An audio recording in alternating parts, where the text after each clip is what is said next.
Mga idol, pangungunahan ng Converge at Terra Firma Jeep ang aksyon ngayong Martes sa alas 5:15 ng hapon at siguradong magiging mainit ang kanilang bakbakan. Parehong may 3 wins at 4 losses ang dalawang koponan at tabla sa ika-4 na pwesto sa Group A, kaya napakahalaga ng matchup na ito para sa kanilang playoff campaign. Sa ganitong kasikip na standings race, bawat panalo ay may malaking epekto dahil maaari nitong iangat ang isang koponan at palakasin ang kanilang posisyon sa quarterfinals race. Mas lalo pang magiging exciting ang rematch dahil sa naging resulta ng kanilang unang laban noong July 15, kung saan muntik nang maagaw ng Terra Firma ang panalo. Sa mga huling segundo ng laro, nagkaroon ng pagkakataon si Maverick Ahanmisi na itawid ang Terra Firma sa isang panalo, ngunit sumablay ang kanyang tira dahilan para masungkit ng Converge Fiber Xers ang panalo sa score na 105-103. Kaya naman, siguradong may dagdag na motivation ang Terra Firma na makabawi sa kanilang rematch. Papasok ang Terra Firma sa laban na may magandang momentum matapos nilang pabagsakin ng NLEX Road Warriors sa huling laro nila noong Wednesday. Malaking dagdag kumpiyansa ito para sa Terra Firma bago nila harapin muli ang Converge Fiber Xers at tiyak na baon nila ang momentum na iyon sa kanilang importanteng rematch. Sa kabilang banda, kailangang wakasan ng Converge Fiber Xers ang kanilang 4-game losing streak matapos ang mga pagkatalo kontra TNT Tropang 5G, NLEX Road Warriors at 2 beses kontra San Miguel Beermen. Siguradong desperado ang Converge na makabawi at muling bumalik sa winning column at mas magiging interesting ang laban dahil mayroon ng bagong import ang Converge na si Cameron Clark. Hindi na bago sa PBA si Cameron Clark dahil naglaro na siya bilang import ng NLEX Road Warriors noong 2022 at San Miguel Beermen noong 2023.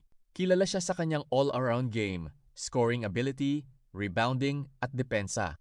Malaking bagay ang kanyang experience sa physicality at sistema ng PBA, kaya malaking tanong kung agad niyang maibibigay ang spark na kailangan ng Converge. Mahalaga para sa Converge ang chemistry at execution kasama si Cameron Clark, lalo na sa pag-a-adjust sa bagong import. Para naman sa Terra Firma, kailangan nilang panatilihin ang momentum mula sa kanilang upset win kontra Road Warriors at maging consistent sa depensa upang mapigilan ang impact ni Clark. Sa isang matchup kung saan parehong naghahanap ng napakahalagang panalo ang dalawang koponan, hindi lang pride ang nakataya kundi pati ang kanilang pwesto sa quarterfinal spots. Kaya sino ang aangat? Ang Terra Firma Jeep na dala ang winning momentum o ang Converge Fiber Xers na desperadong makabawi at umaasang magbabago ang takbo ng kanilang season sa tulong ni Cameron Clark? Abangan ang sagot ngayong Martes sa alas 5:15 ng hapon. Sa second game na magsisimula alas 7:30 ng gabi, muling maghaharap ang NLEX Road Warriors at TNT Tropang 5G. Nagharap na sila noong ika-4 ng Agosto sa Ninoy Aquino Stadium kung saan nanaigang NLEX sa score na 88-83. Naging susi sa panalo si Daquan Jones na itinanghal na best player of the game matapos magtala ng 27 points, 7 rebounds at 1 assist.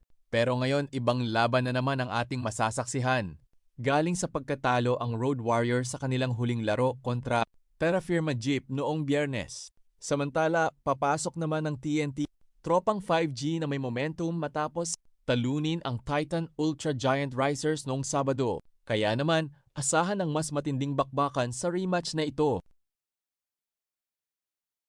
Isa sa dapat bantayan sa laban ng Converge at Terra Firma ay ang kanilang fourth quarter execution. Sa unang paghaharap, nagkaroon ng pagkakataon ang Terra Firma na baliktarin ang resulta sa mga huling segundo pero hindi nila naisara ang laro. Ibig sabihin malaking aral ito para sa Terra Firma. Kailangang maging mas matatag sa closing minutes habang ang Converge naman ay kailangang iwasang maulit ang mga pagkakamaling nagdulot sa kanilang kasalukuyang losing streak.